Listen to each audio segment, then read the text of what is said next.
Minute और बोल देता हूँ, बात पूरी करता हूँ। तौबा करो, आज से पहले जो हो गया तौबा करो। और उर्स में अल्लाह वालों के पास बैठकर अगर कोई तौबा कर लेता है, उर्स में अल्लाह वालों के पास बैठकर कोई तौबा कर लेता है तो अल्लाह पाक उसकी जिंदगी बदल देता है, जिंदगी में इनकलाब बपा कर देता है। आओ मैं भी और आप भी सच्ची तौबा करें, इसलिए कि जब वलियों के यहाँ तौबा की जाती है, अल्लाह वालों के यहाँ तौबा की जाती है तो अल्लाह तबारक व तआला फिर गुनहगार को नहीं देखता बल्कि तौबा करने वाले की तौबा को कबूल कर लेता है। देखो एक रिवायत आपने सुनी होगी, अक्सर बयान की जाती है, अल्लाह अकबर, कि एक शख्स ने 99 कत्ल किए और 99 कत्ल करने के बाद उसके दिल में ख्याल आया कि मैंने तौबा करनी है, यानी बदल जाना है, नेक बन जाना है। तो उसने एक आदमी से मसला पूछा, किसी जानने वाले से मसला पूछा, भाई मैं 99 कत्ल किए मैंने, अब मैं अगर तौबा करूं तो कबूल होगी कि नहीं होगी? तो कुछ लोग ज्यादा देर होशियार होते हैं, अपने सिवा वो किसी को जन्नती समझते ही नहीं, अपने सिवा वो किसी को नेक समझते ही नहीं। तो उसने क्या कहा, वाह साहब 99 कत्ल कर लिए और 99 कत्ल करने के बाद जो है अब आप तौबा करने जा रहे हैं, जाओ जाओ आपकी तौबा कबूल नहीं होगी। मैं बतौर मफहूम अपने अल्फाज के जामे में पेश करूं, जाओ जाओ तौबा कबूल नहीं होगी। तो वो थोड़ा सा था दीवाना आदमी, तो उसने सोचा 99 कत्ल पे भी जहन्नम मिलेगी तो फिर 99 की वो पूरा ना कर ले, पूरा 100 ना कर ले, उसने उसी को कत्ल कर दिया, यानी जो 150 करने के उसने और 100 हो गए। 100 के बाद वो किसी अल्लाह वाले से साहिबे दिल से मिला, कहा मैंने 100 कत्ल किए, तौबा करना चाहता हूँ, क्या मैं तेरी तौबा कबूल है? उसने कहा हाँ। देखो लेकिन उसने बताया कि ये बात कौन बयान कर रहा है? अल्लाह के रसूल सल्लल्लाहु अलैहि वसल्लम बयान कर रहे हैं। लोग कहते हैं वलियों के यहाँ जाने से क्या मिलता है, क्या मिलेगा उर्स में जाने से, क्या मिलेगा आस्थाने पे जाने से? हदीस पाक का मफहूम है 100 कत्ल करने वाला जब तौबा करने के बारे में पूछता है तो वो साहिबे दिल कहता है हाँ तेरी तौबा कबूल होगी। ये करीब में वलियों की बस्ती है, ये करीब में वलियों की बस्ती है, अगर तू उस वलियों की बस्ती में जाके तौबा करेगा तो अल्लाह तेरे गुनाह ना देखेगा बल्कि अल्लाह तुझे माफ कर देगा। मैं भी कह दूं ये करीब में वलियों की बस्ती है, वाह वाह, करीब वाह वलियों की बस्ती है। अरे वो वली थे लेकिन सैयदुल आलमीन की औलाद नहीं थे, ये तो वली भी है और मुस्तफा जाने रहमत की औलाद भी है।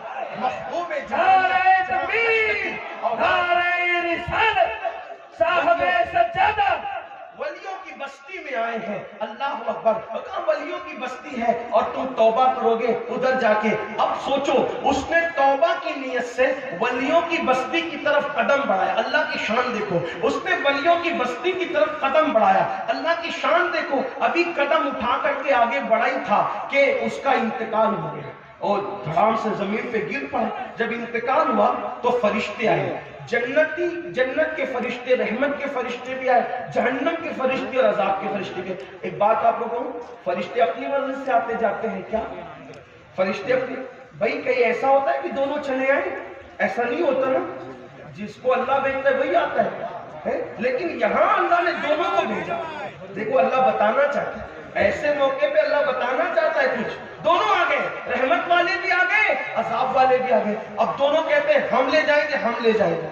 अरे हम ले जाएंगे तो फिर दोनों में गुफ्तगू भी, कहा तुम क्यों ले जाओगे? कहा ये तो पापी था, मुजरिम था। अल्लाह की बारगाह में अर्ज किया गया मौला हम ले जाना चाहते हैं। वो कहते हैं हम, तुम क्यों ले जाना चाहते हो? 100 कातिल 100 को कत्ल किया था, तुम क्यों ले जाना चाहते हो? मौला 100 का कत्ल तो किया था लेकिन अल्लाह वालों की बस्ती की तरफ तौबा की नीयत से चला था, अभी पहुंचा नहीं, सिर्फ चला था। याद रखना मेरी कौम के जवानों, किसी का डर ऐसा नहीं जिसके डर पे जाओ और नाकामी के साथ बैठ जाओ तो कामयाबी मिल जाए, ऐसा नहीं है। एक मेरे अल्लाह का डर है, अल्लाह का डर जो खुद फरमाता है, जिससे कुदसी है, जो मेरी तरफ चल कर आता है मेरी रहमतें उसकी तरफ दौड़ करके जाया करती है। वहां अगर बैठ जाओगे थक के रास्ते में तो मंजिल खुद चलकर तुम्हारा इस्तेकबाल करेगी। अल्लाह अकबर। तो क्या कहा, तुम क्यों ले जाना चाहते हो? तौबा की नियत से वलियों की बस्ती की तरफ चला था। तो अल्लाह फरमाता है एक काम करो, जाओ। अब देखो, अब यहां पर कुछ लोग डंडी मारते हैं, तो कहा सिर्फ तौबा की नियत से वो बख्शा गया। मैंने कहा तौबा की नियत का मैं तो मुनकिर ही नहीं हूं, उसी उन्वान को बयान कर रहा हूं, लेकिन बख्शिश जो हुई वो तौबा की नियत पर नहीं हुई। بخشش کسی اور وجہ سے آپ کی توجہ چاہتا ہوں. ہاں توبہ کی نیت کا تو انکار ہی نہیں ہے، لیکن بخشش کیوں ہوئی؟ بھئی بخشش اس پہ ہو جاتی، کس پہ ہو جاتی؟ بھئی توبہ کی نیت سے چلا اللہ کہہ دیتا میں نے معاف کر دیا، نیت سے چلا معاف کر دیا. لیکن اللہ نے یہ نہیں کہا. حدیث اٹھا کر دیکھیں کیا کہا؟ اس کی لاش سے لے کر اس کے گھر تک کا فاصلہ ناپا جائے، اور اس کی لاش سے لے کر ولیوں کی چوکھٹ کو ناپا جائے، ان کی بستی کو ناپا جائے. اگر یہ اپنے گھر کے قریب ہوا تو جہنم میں جائے گا، اور یہ ولیوں کی بستی کے قریب ہوا تو جنت میں جائے گا. پھر ہوا کیا؟ جب ناپنے کے لیے چلے تو اللہ نے زمین کو حکم دیا، زمین سمٹ جا اور اس کو ولیوں کے قریب کر دے. اور زمین سمٹ گئی اور اس کا لاشا ولیوں کے قریب ہوا تو اس کو پھر جنت میں داخل کر دیا گیا.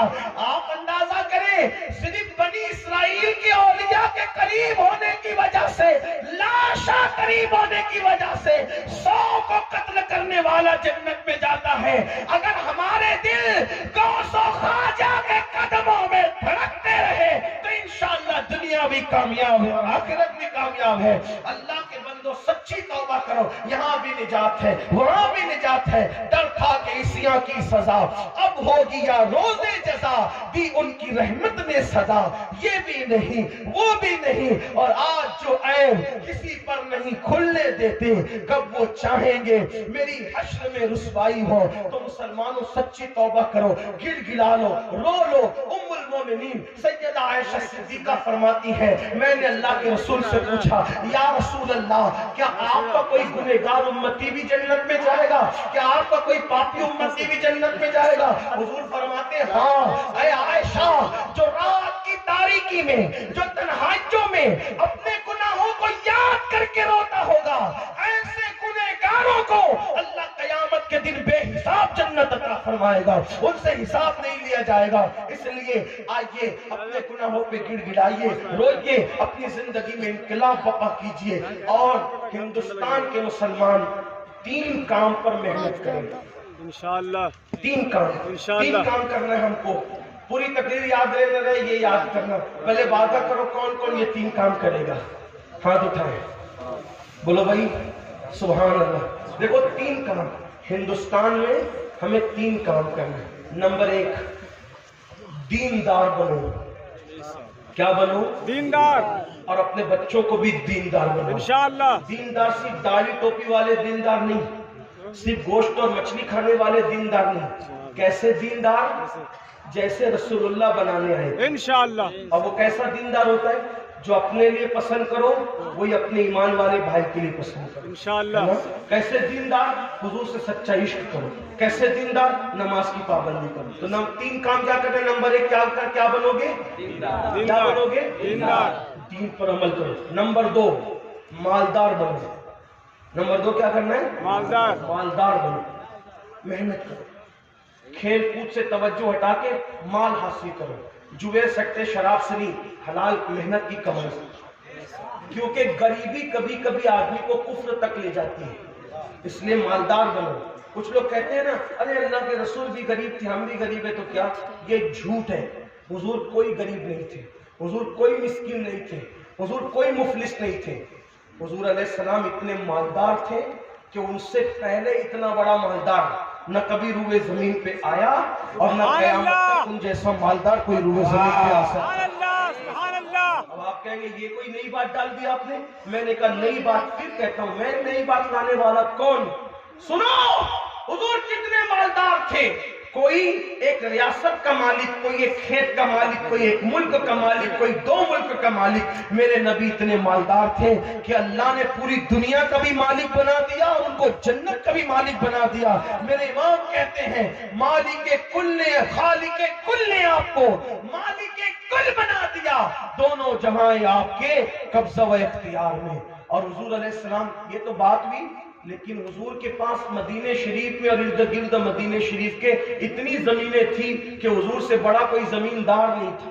میں اپنے الفاظ میں سمجھا رہا ہوں. لاکھوں کی آمدنی تھی حضور کی، لاکھوں کی. لیکن بات یہ تھی صبح آتی تھی لاکھوں کی آمدنی، شام تک سب تقسیم کر دیتے تھے. اب آپ کہیں گے جب لاکھوں کی آمدنی تھی تو اعلیٰ حضرت نے یہ کیوں کہا؟ دو جہاں کی نعمتیں ہیں ان کے خالی ہاتھ میں، یہ بھی ایک مسئلہ آپ لا کے کھڑا کرتے۔ بڑے بڑے شاعر لوگ اہل علم میں بیٹھے ہوئے تو اس کی بات کر دوں، یہی تو امام احمد رضا کا کمال ہے کہ وہ فنکار نہیں تھے، وہ عاشق رسول تھے۔ سبحان اللہ، سبحان اللہ۔ کیا مالک کونین ہے، دو پاس کچھ رکھتے نہیں، دو جہاں کی نعمتیں ہیں ان کے، دیکھو ان کے ہاتھ خالی تھے نا، میں نے کہا ایک خالی کا مطلب ہوتا ہے کچھ نہیں، یعنی خالی ہے نا، خالی کچھ نہیں، نتھنگ کچھ نہیں، صحیح۔ اور ایک خالی کا مطلب کیا ہوتا ہے؟ ایک خالی کا مطلب ہوتا ہے اونلی، صرف۔ مطلب کیا؟ اگر پوچھا جائے اس وقت کس کی تقریر ہو رہی ہے بخاری عرس میں، تو کہ اس وقت خالی امین القادری بول رہا سبحان ہے، اللہ، یعنی سب چپ ہیں اور صرف امین القادری بول رہا ہے، سبحان اللہ، اونلی وہی بول رہا ہے۔ تو کیا اس وقت اسٹیج پر کی بول سو شاکر سامی صاحب بھی موجود ہیں؟ نہیں، وہ آنے والے تو تھے لیکن ان کا ویزا کینسل ہو گیا، اس لیے وہ نہیں آئے، اس لیے خالی امین القادری بول رہا ہے۔ سبحان اللہ، سبحان اللہ، اس وقت کون بول رہے ہیں؟ خالی امین القادری بول رہا ہے۔ کہا کیا وہاں پر انسانوں کے سوا اور بھی کوئی ہے؟ کہ نہیں، خالی انسان ہے، صرف انسان ہے، صحیح ہے۔ اب خالی کا مطلب سمجھ میں آیا؟ کہا کہ خانقاہ میں کون ہے؟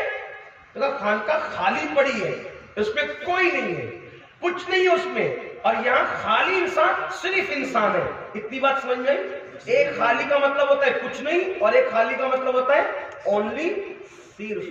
بات سمجھ گئے؟ سمجھے کہ نہیں سمجھے؟ بنگال والوں سمجھے کہ نہیں سمجھے؟ ہاں، یہ تو دلی اور لکھنؤ والوں کی بھی بس کا نہیں ہے، کیونکہ امام احمد رضا کی بولی ہے۔ سبحان اللہ، سبحان اللہ،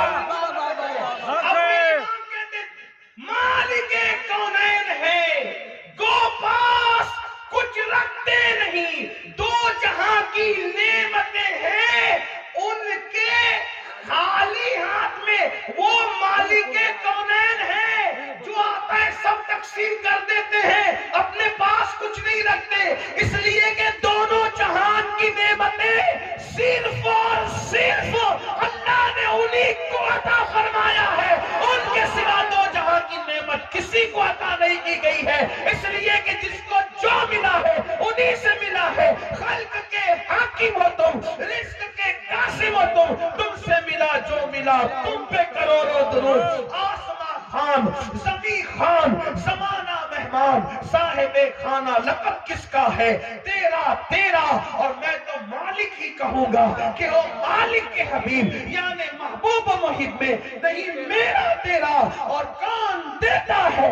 دینے کو منہ چاہیے، دینے والا ہے سچا ہمارا نہیں، ہمارے نبی سے بڑھ کر کوئی مالدار نہیں، کوئی مالدار نہیں۔ ٹھیک، اتنی بات سمجھ میں آ گئی، ورنہ اور بھی دلیل پیش کرتا تو نمبر 1 دیندار بنو، نمبر 2 مالدار بنو۔ نوجوانوں خاص طور پہ جو بوڑھے ہو گئے ان کو چیلنجز کا مقابلہ نہیں کرنا، چیلنجز کا مقابلہ ہمیں کرنا ہے۔ نوجوانوں جلدی اٹھو، جلدی سو، خوب محنت کرو، مالدار بنو، خوب مالدار بنو۔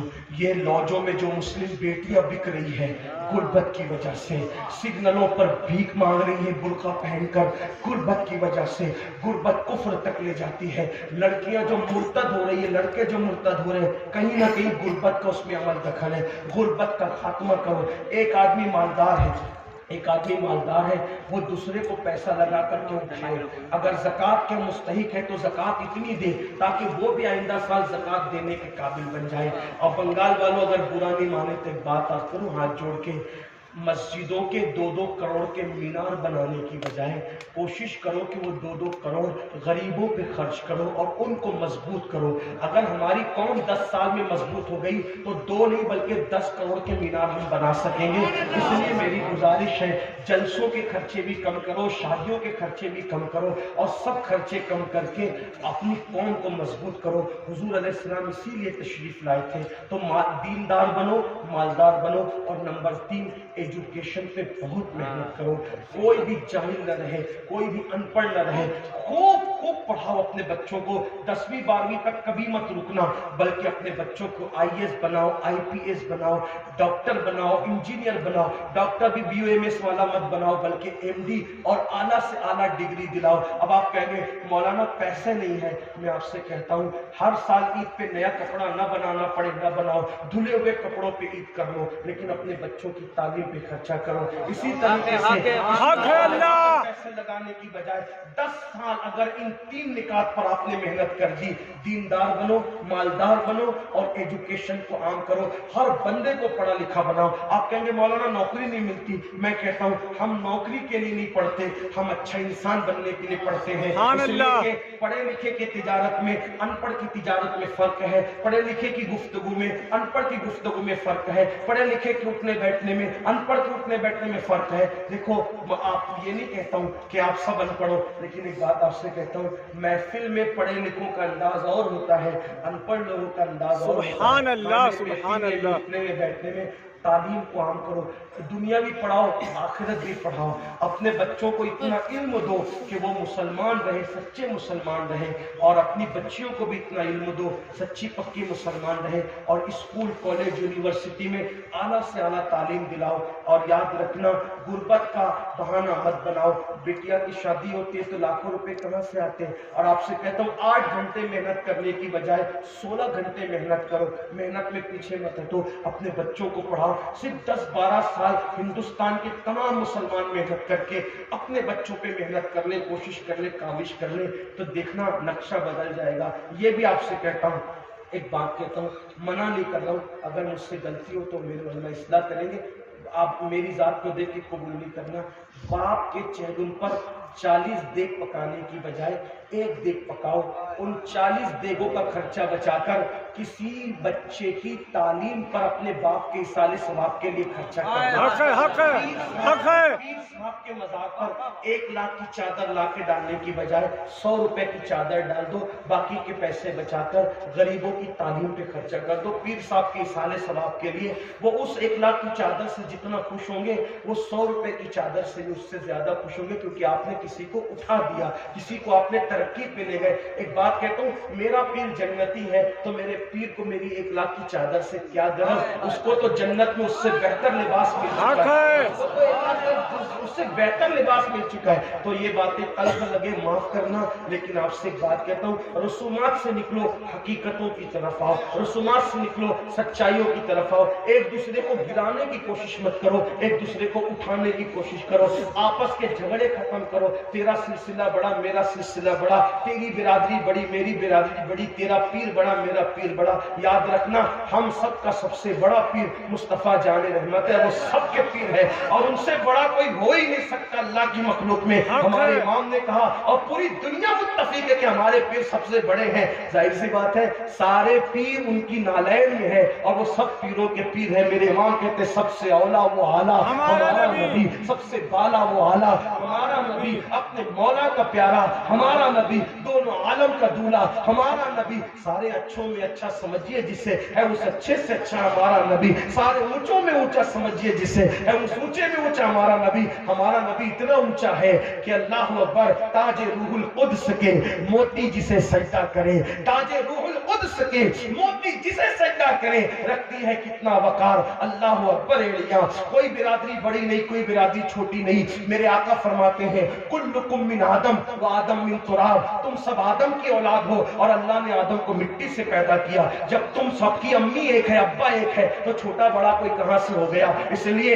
बिरादरी के नाम पे न लड़ो, किसी नाम पे न लड़ो, सब लोग रसूलुल्लाह की ज़ात पे मुत्तहिद रह जाओ, सहाबा और अहले बैत के अकीदे पे मुत्तहिद हो जाओ। और हाँ, जो नबी के गुस्ताख है, बेअदब है, उनके लिए तो अपना मौकिफ कल भी यही और आज भी ये इंशाअल्लाह क़यामत तक यही कि दुश्मन अहमद पे शिद्दत कीजिए, मुल्हिदों की क्या मोहब्बत कीजिए, गैस में जल जाए बेदीनों के दिल, या रसूल अल्लाह की कसरत कीजिए, शिर्क ठहरे जिसमें ताज़िम हबीब, उस बुरे मजहब पे लानत कीजिए चर्चा उन्हीं का सुबह शाम, जाने काफिर पर क़यामत कीजिए। वो मालीना इल्लल बलाग। अस्सलाम वालेकुम।